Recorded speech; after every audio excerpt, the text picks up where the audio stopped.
guys, welcome dito sa The Sun Tarot. Ang reading nito ay for collective for anyone who can resonate sa reading nito. This is a general reading and a collective reading.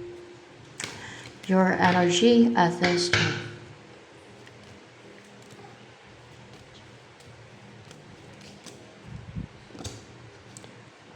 Nagtagumpay ka. Oh? O magtatagumpay ka. Nagtagumpay ka o magtatagumpay ka.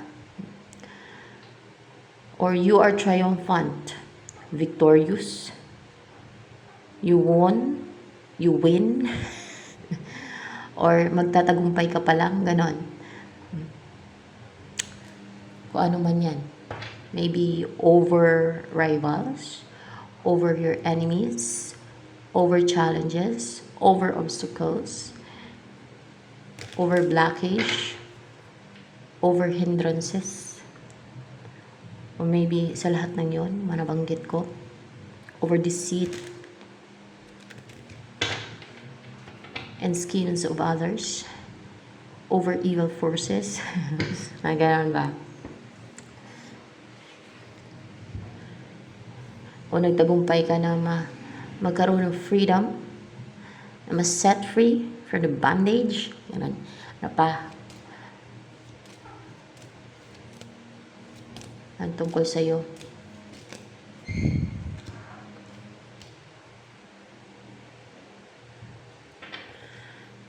Gusto mong mag-reach out sa person mo? Gusto mong mag-reach out sa person mo? Yes. Ikaw tong gusto mong mag-reach out sa person mo. Nasa mood ka na mag-reach out sa person mo. O gusto mong magkaroon ng communication sa inyo. Yun ang dinidesire mo, na magkaroon ng communication sa inyo. Pwede din gano'n. Na magkaroon na ng connection sa inyo. Yan. Maybe you have a strong desire ngayon na mag-reach out sa person mo. Ang magkaroon ng communication sa inyo. Ano pa? Ang in-embody mo energy ngayon.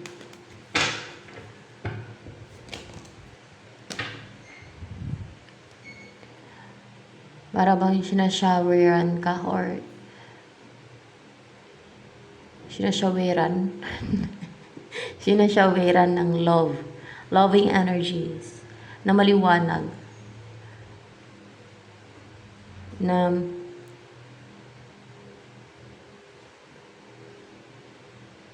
you feel that loving energy na nakasurround sa'yo kasi may heart to. Na para bang iyan ang nagpo-protect sa'yo, yung loving energy na yan as well. Yes, yan pati yung nagpo-protect sa'yo, yung loving energy na yan kasi may heart dito tapos maliwanag. Nafe-feel mo din yan. Nararamdaman mo.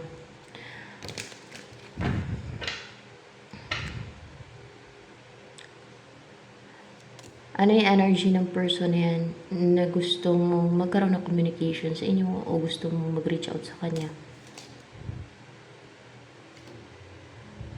Upright button, 4 of swords. It's upright. 4 of swords. Naka-recover to sa being exhausted. Ganon.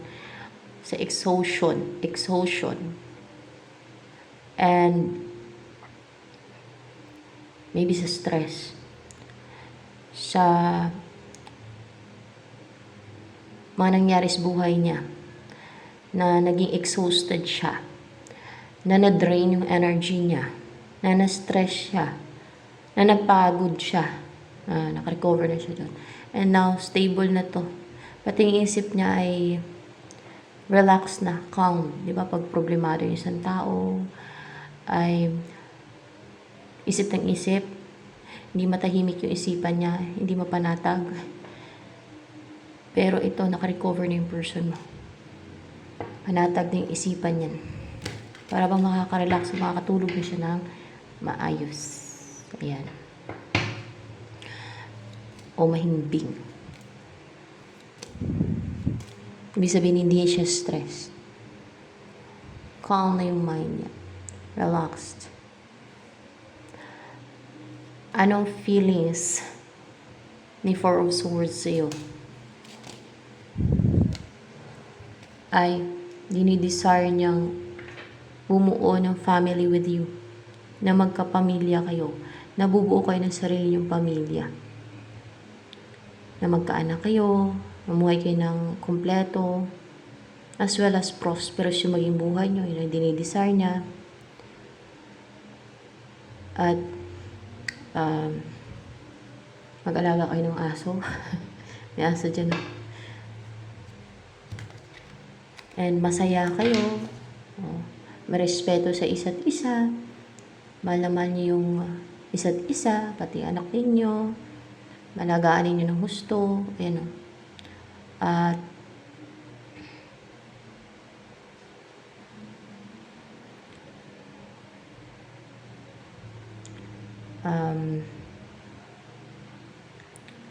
harmonious yung pagsasama ninyo. There's balance and bountiful, full of love, and fulfilled kayo.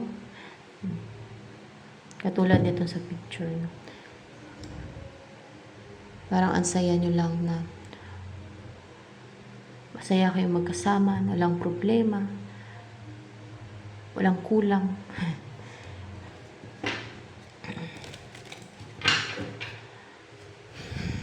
Anong iniisip ngayon ng person mo na to na si Four of Swords? By the way, iniisip ka ba niya ngayon? Yes, iniisip ka niya ngayon. Anong iniisip ni Four of Swords na yan habang iniisip ka niya ngayon?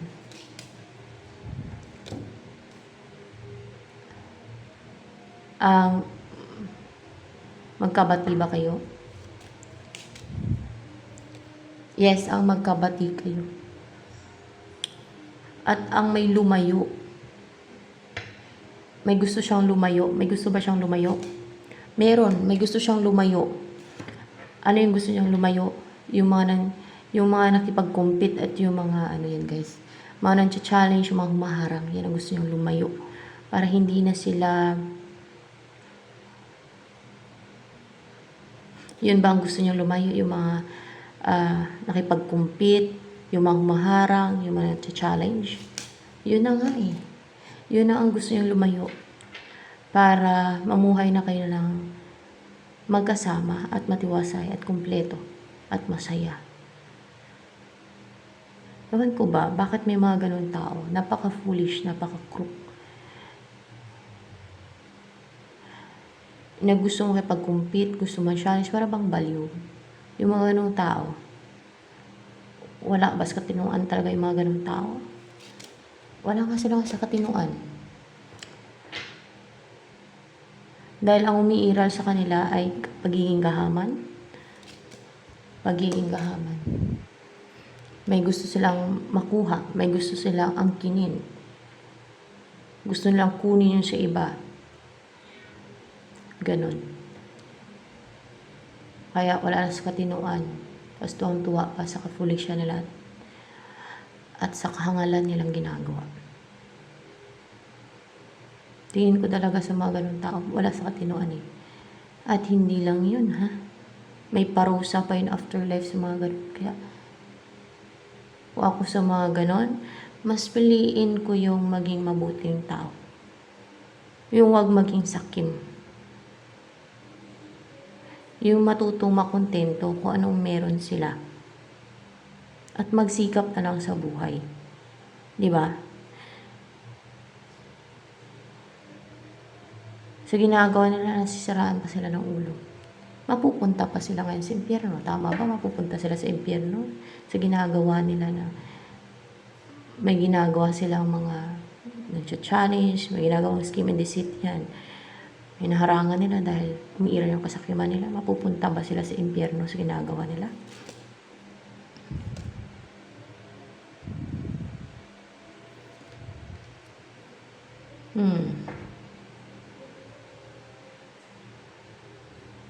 Napupunta sila sa impyerno sa ginagawa nila. Bakit? If you're wise, alam niyo dapat kung ano yung tama sa mali.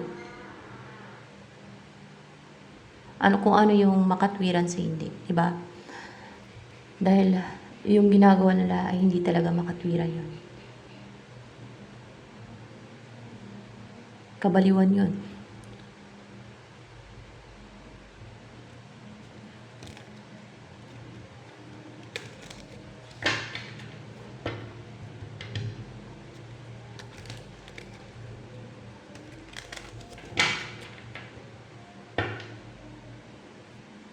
Ayaw ng mga ganong tao ng peace, harmony.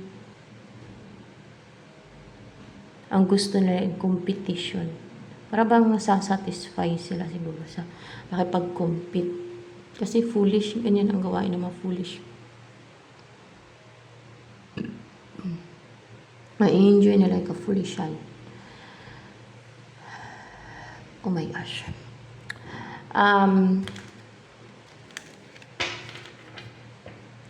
Ano yung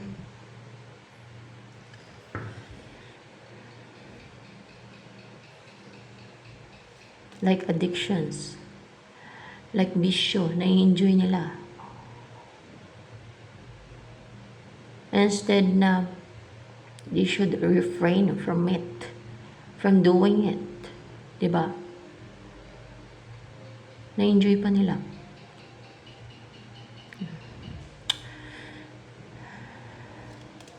So, ganun din sa mga kahangalan na ginagawa nila sa iba.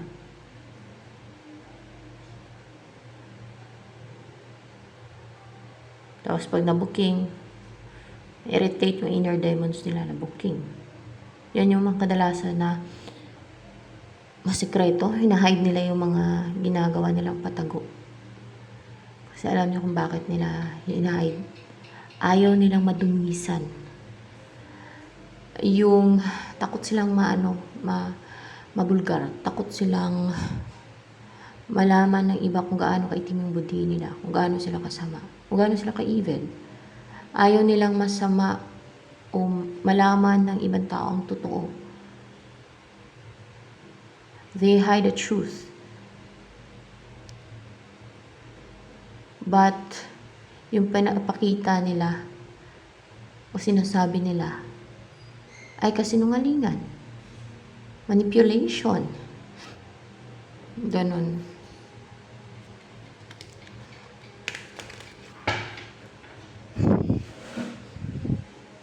Takot sila sa katotohanan pati. Para bang allergic. Repel sila sa katotohanan, guys. Yung mga ganyan. Ano naman ang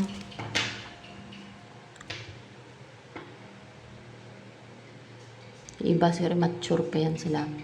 Pero siguro pagka naging mature na yung isipan nila ay marirealize nila yung mali at tama. So hopefully they will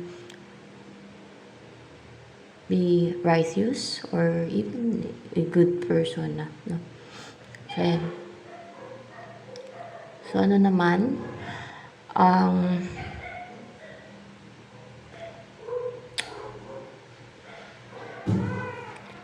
naisip ng person mo na si Four of Swords na gagawin.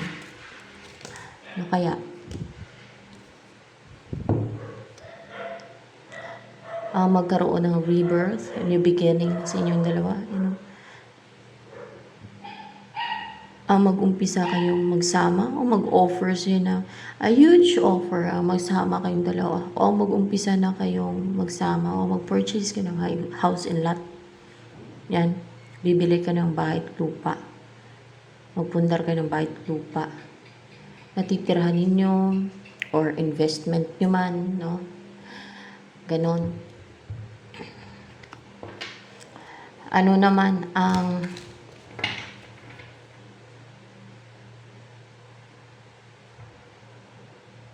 nagustuhan sa'yo ni Four of Swords na person mo. Ano ang nagustuhan ng person mo na si Four of Swords sa'yo? You are balanced. You are fair. You are justified. You know what is right from wrong.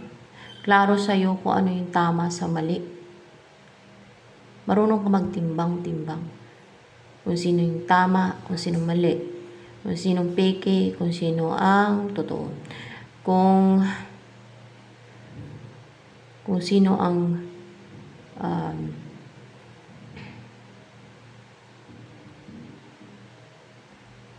masama. Kung sino ang mabuti. Ganon. Kung sino ang good, kung sino ang evil. Ganon. Malaking bagay yan, ha. Kadalasan ng taong ganyan, no? Ay, may wisdom. Ito ha, itong ganito ha, yung marunong magtimbang-timbang, no?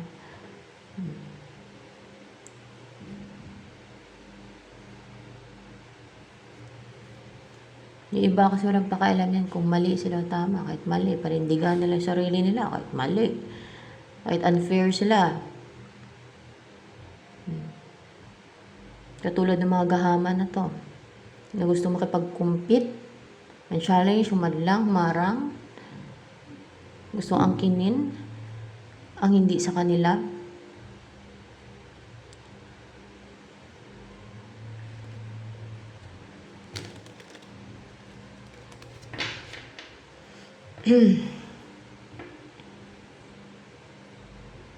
Parang mga hayop lang na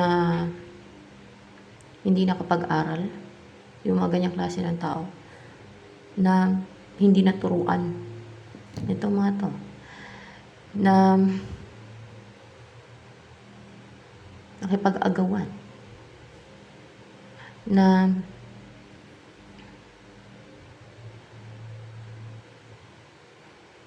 ang baba ng standard.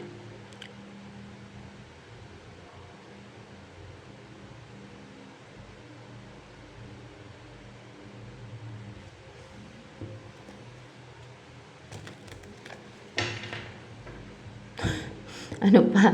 Nagustuhan sa'yo ng person mo na si Four of Swords niya. Ay. You're so kind, loving, affectionate, soft and feminine yung energy mo. Para kang Diyosa kung sa babae pa, no? Para kang Diyosa kung sa babae pa, no? Ayan, oo daw, para ka daw Diyosa na bumaba sa lupa. O kung babae ka, ha? Pero kung lalaki ay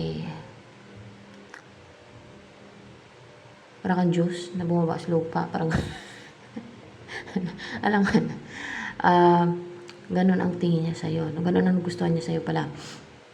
And then, para bang parang dalisay ang puso mo. Ganun.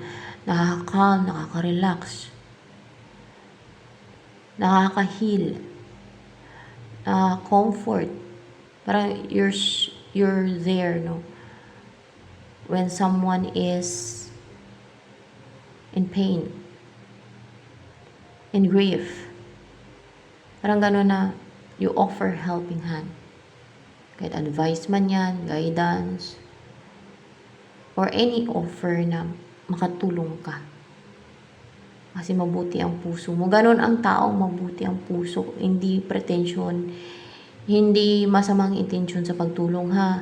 Kundi dahil naawa, dahil nahabag, dahil nag-care, affectionate. Hindi yun sinasabi, ha. Talagang makikita nyo yun sa gawa. Hindi sa salita. No, pag ang tao ay matulungin. Many will gaya-gaya. Many will pretend to be like you, for sure. Lalo kung alam nila na-attract sa'yo. Ang iba dahil sa ganyan ka, pero wala namang masama kung maging mabuti din sila, no? Pero kung ginagawa lang nila yon para para gayahin ka dahil lang gusto din nila ma-attract yung iba sa kanila. Hindi yun i-bless, no? Dapat pure intention nila. Like you, sa pagtulong. Pure, no? Galing sa puso. Hindi dahil may motive, dahil may self-interest, dahil may selfish purposes, may self-purposes, may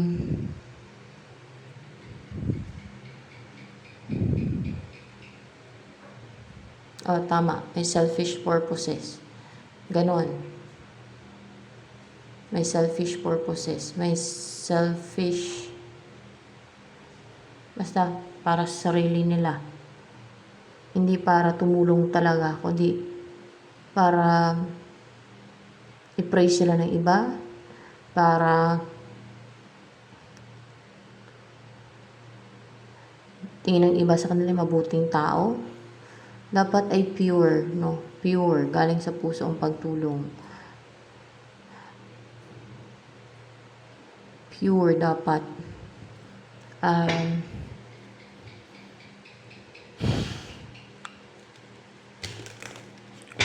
Ano ang kahilingan mo na magagrant? Ano kaya ito? Na makilala mo ang sarili mo. Baka hindi mo pa kasi kilala. O yung hindi. Yung matanggal sa yung mga influences ng iba. And you will be, yung matanggal sa yung mga baggage, influences ng iba. Energy ng iba, bad energy, negativities ng iba. And then, pag natanggal yun, yung mga influences nila kasi naging ibang tao ka nun eh. Parang nagsishape yun sa pagkatao mo din eh. Parang pati sa pag-ugali mo na influensyahan ka, no? Pati yung thoughts mo nun eh. Pag na-release yan, yung mga baggage na yan, mga negativities, energy ng iba, you will be your true self, your real self. Kung ano yung totoong ikaw, no? You will be your authentic self. Kung ano ka talaga. Ayan.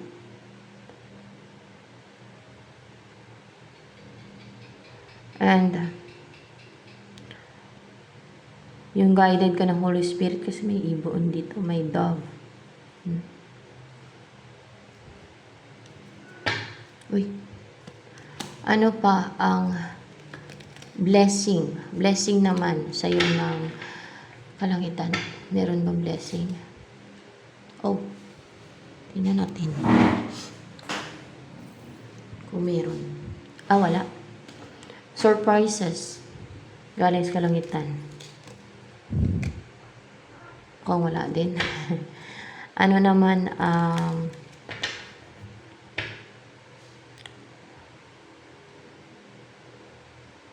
may blessing ba si Jesus Christ sa'yo? Blessing. Meron. Para bang healing. Ma-relax ka. Ma-heal ka. May balance. Kampante. Buhay na tahimik. Like this. No? Komportable ka. At peace. Ano yung blessing ni Jesus Christ sa'yo? The lovers. Ang ma-unite kayo ng person na divinely guided yung inyong connection. Yun ang blessing sa'yo. Sinong person to? Etong si Four of Swords. Yan ang ma-unite kayo. Magkakaroon ng equal give and take sa inyo. Yan. Or mag-invest yan siya sa'yo. Si Four of Swords. Kung kayo natatagalan minsan na dumating yung person mo or yung the right person for you, kasi may mga factors pa yan na kailangan mo na mangyari, or else minsan kasi stress yan, baka may mga na-atake, may gumagawa ng scheme and this is tao na yan. So yan, that's why Pero hindi naman mawawagi ang mga evil na yan. May parusa pa yan afterlife sa mga yan. Ah. Solely ang pagsisisi ng mga ganyang klase ng tao. Kaya nga dapat habang maaga pa, magbago na, maging mabuting tao. Sundin yung tama. Diba? Huwag maging evil. Huwag maging selfish. Huwag maging gahaman.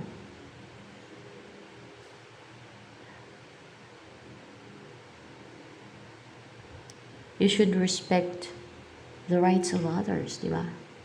The boundaries of others.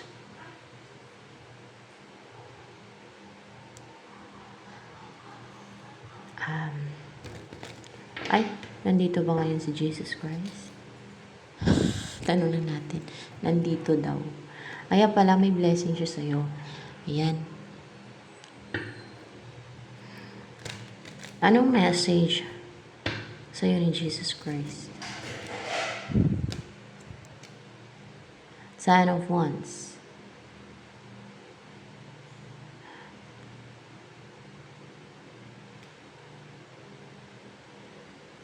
Magkakaroon ka daw ng anak? Hindi sa ano kasi may bata dito. May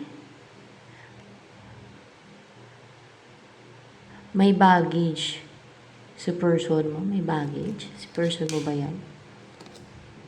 Hindi. Ikaw ba yung may baggage? Mukhang hindi.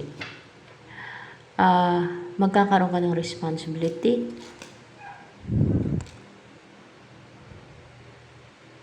Hindi din. Hindi sa responsibility.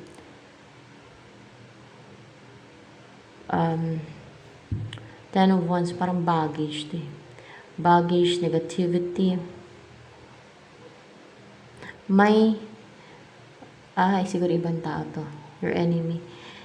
May mga nang-atake sa'yo na puno ng baggage. No. Merong someone na puno ng baggage.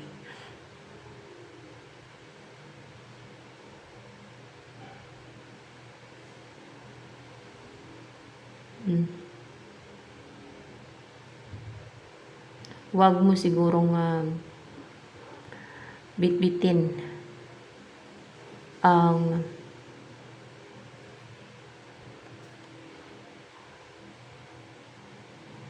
lahat ng responsibilities. Ano to? Tama ba? Huwag bitbitin ang lahat ng responsibilities. Oo. Para balance ka. Yun pala yun. Huwag mong bitbitin ang maraming responsibilities. Malalim siya, guys. Kaya hindi ko agad nakuha eh. Ano pa to, Lord Jesus Christ? Yung Son of Wands ito sa message mo. Sabihin mo na, stay ako. Malalim kasi. Huwag mag-iisip. Yun ang sabi niya. Huwag mag-iisip. Tama ba? That's what I hear. Yes. Huwag mag-iisip. Kasi talagang pag siya yung nag-guide sa akin, klaro-klaro talaga yan. Pag siya yung nag-guide sa akin, pagka yung gamitin ko yung clear audience ko, nasa tenga ko, pinapasabi. No? Klaro-klaro talaga. Huwag ka daw mag-iisip. At ano pa po?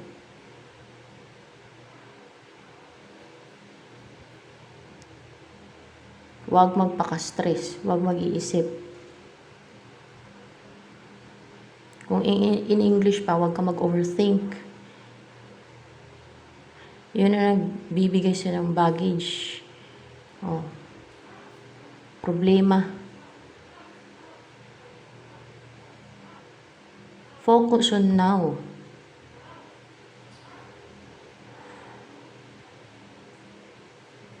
Hindi mo kailangan na kontrolin ng isip mo ang lahat ng bagay.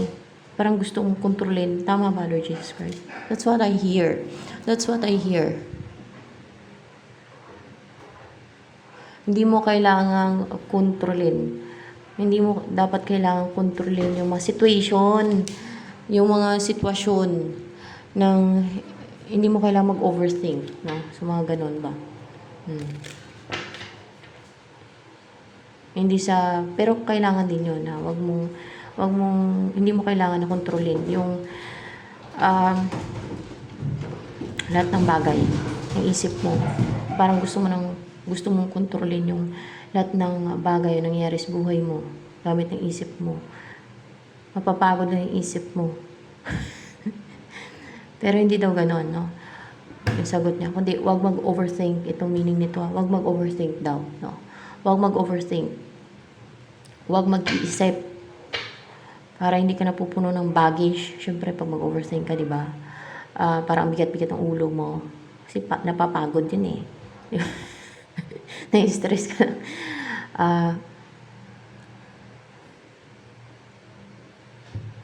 Hanggang sa maging negative na lang talaga yung iisipin mo. Hanggang sa parang, instead na maging inspired kayo, parang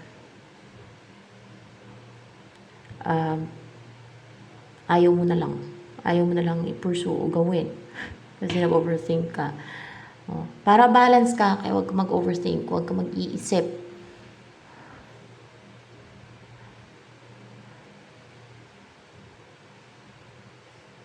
Yan din ang tricks, strategy ng mga devil, ng evil forces. Pinapa-overthink yung isang tao para makakaisip ng kung ano-ano mga hindi magandang gawin, di ba?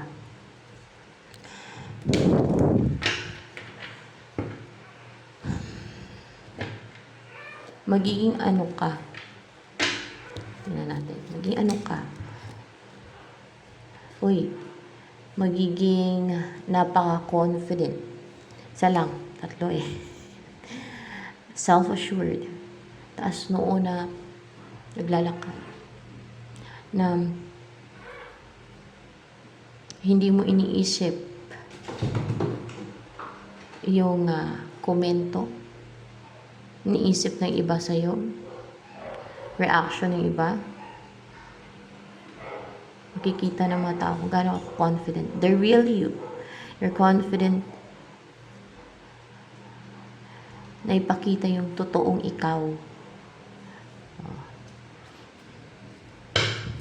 Ito, yung totoong ikaw. Ano yung totoong ikaw? Ano kang klase ng tao? Ano yung totoong ikaw?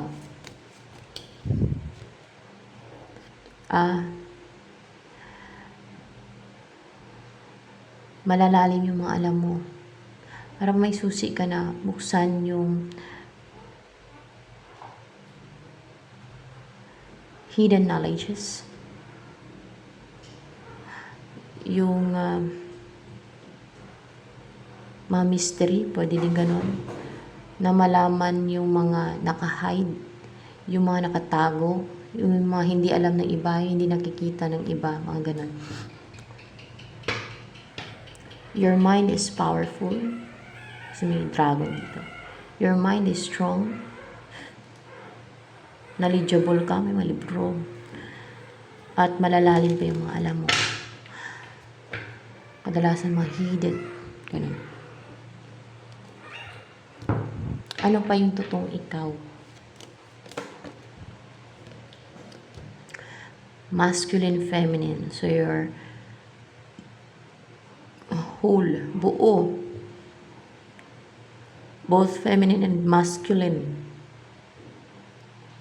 Balance. Diba? Feminine and masculine. You are powerful, brave, strong, full of strength.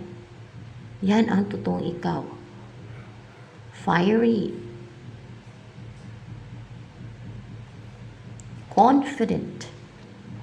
Courageous. Makikita yun sa mga mata mo kung gaano ka courageous.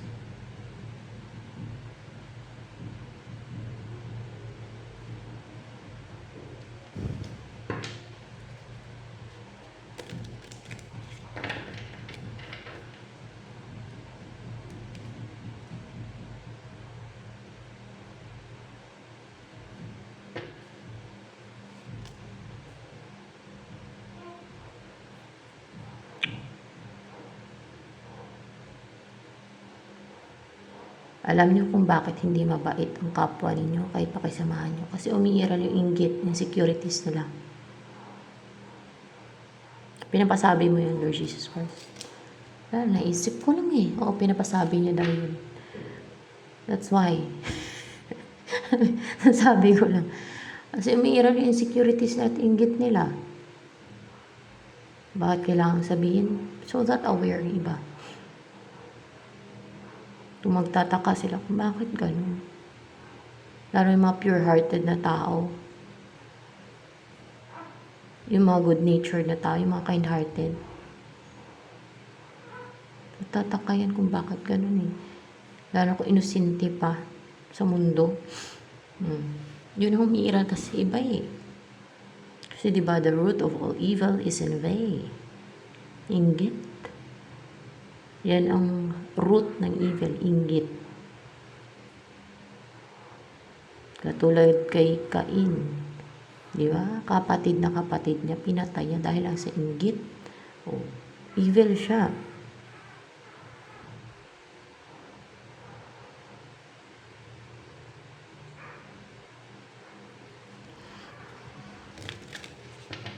Ano ang message ni Jesus Christ? Ano pong message mo para sa lahat ng viewers? Hindi kasi yan palagi dito nagagay si Jesus Christ. Minsan ay angels, no? Madalas ay angels. Kaya pag nandito, pag nag-guide, sinasamantala ko yun. Nagbigay ng message kung mayroon man, na message siya sa lahat ng viewers. Pero katotohanan, huwag i-expect na konsintihin sa kasamaan ni Jesus Christ ang masamang gawain. Ang pagiging evil, ang pagiging selfish, ang pagiging gahaman, ang pagiging superior.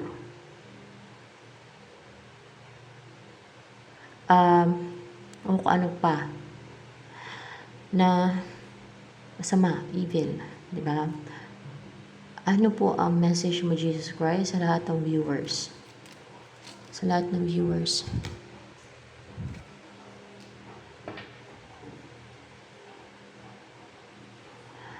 May natanggal sa kanila. May natanggal. Hindi sa inyo.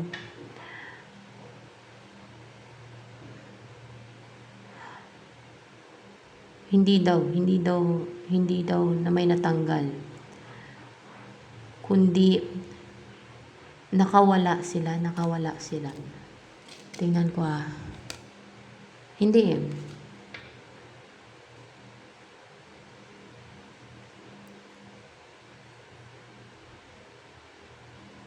Sabihin mo na lang sa tinga.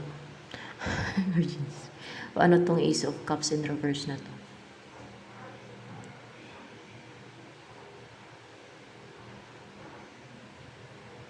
May bumuhos daw.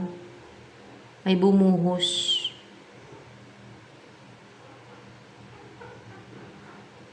Na natapon. May bumuhos sa kanila. May bumuhos naman ba na may natapon? Ganun. Yes, may bumuhos na natapon. Ano yung binuhos sa kanila? Negativity. Tama. That's the deceit. May binuhos daw sa inyo na natapon na. May binuhos sa inyo na natapon. Yun. Diba? In reverse to. Kung upright to, hindi pa natapon. May binuhos sa inyo na natapon. Negativity daw yun. Yun. Pwede manipulation din. Ano yun? Minanipula yung isip nila. Ano ba yun? Minanipula yung isipan ninyo. Denominate ng superior. Anong ginawa? Spell, no? Orasyon. Tingin ko spell orasyon spell, orasyon.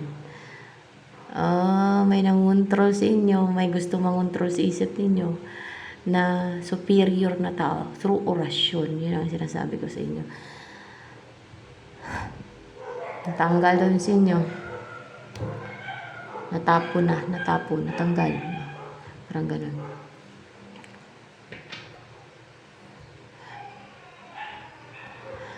ano yung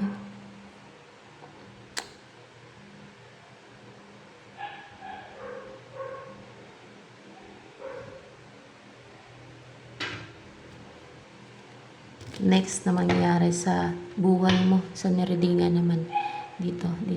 Anong next na mangyayari sa buhay mo niyan? Queen of Pentacles. Maging stable na, maging komportable ka na, o baka makapag-business ka na. O kung may business ka, maging masagana na yung income mo, maging secured ka na, maging wealthy ka. Kung wealthy ka na, mas lalo ka pa maging wealthy, di ba? Maging grounded. Kasi Pentacle to. Basta maging komportable yung buhay mo. Lalo financially, when stable ka na. Maybe in general, no?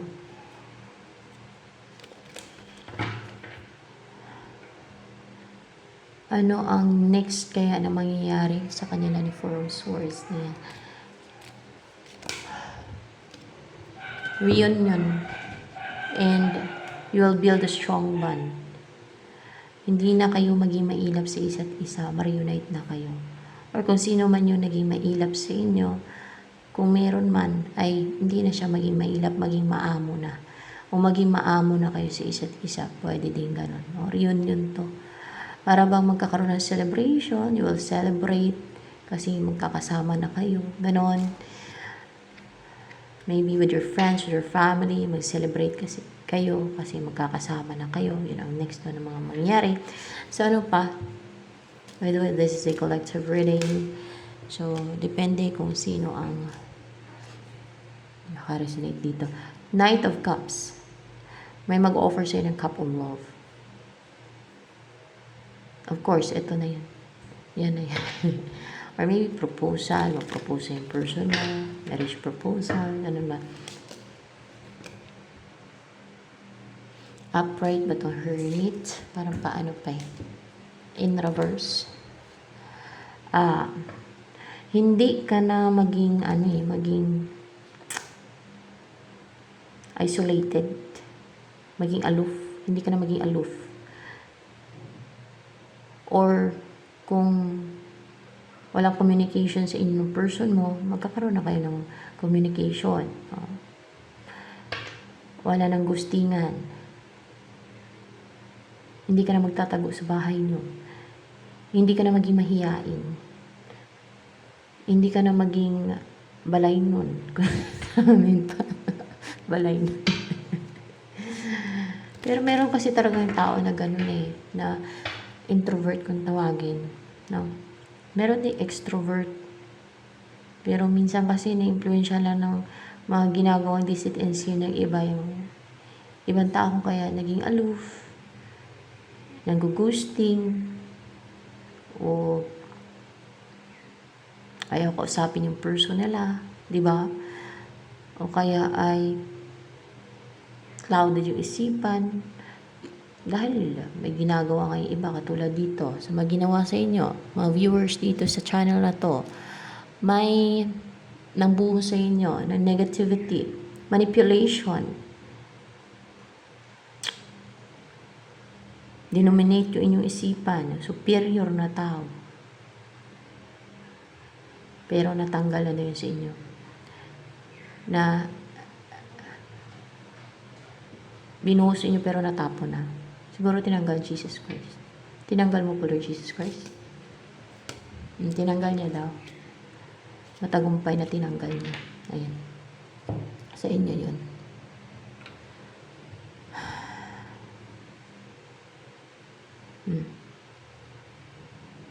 Pa-cloudy din niya yung isip ninyo.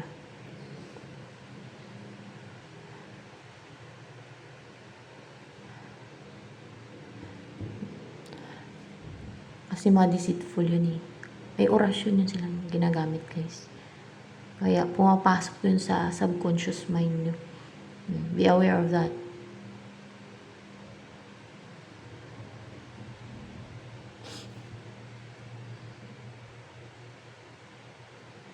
Ewan ko kung ako, napapasukan pa kaya ako ng ganun. hindi ko lang sure. Actually, may mga pangontra na din ako eh.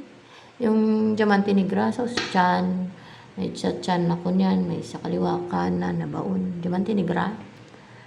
Yung pyrite, yun ang Diamante Negra. May mga ganyan ako. Tapos may basta madami. No? Madami pangontra kasi kakailanganin ko nga yan eh. Kakailanganin ko yan. Tama ba Lord Jesus Christ? Kailangan talaga yun sa nakatakda sa akin na may baon ako. Ganun. O, kailangan daw talaga yun. Sa nakatakda sa akin. Kasi may nakatakda sa akin eh. Sa mga may nakatakda dyan. Pero depende. O may nakadistin sa inyo man. Kung ang tawag doon sa inyo. Depende yan. Hindi nyo naman kailangan gayahin sa akin eh. Kasi depende naman yan. No? Depende yan sa inyong mission. Kasi ganun yung sa aking mission sa nakatakda sa akin. Kailangan ko talaga yun. Pero sa inyo, kung hindi naman kayo sinasabihan na ng God, ng Diyos na ano, ay mas maganda yung natural na kayo. Kasi nakaka-impluwensya din talaga ng mood talaga yan at isipan. Minsan nga, pag magkamali pa ako, naging aggressive ako sa baon ko eh. Pag mali yung ano ko eh, alam niyo, nag-experiment din ako. Pero kailangan kasi yun sa nakatakda kasi sa akin. Pero hindi nyo kailangan gayahin kasi iba-iba yung mission ng tao.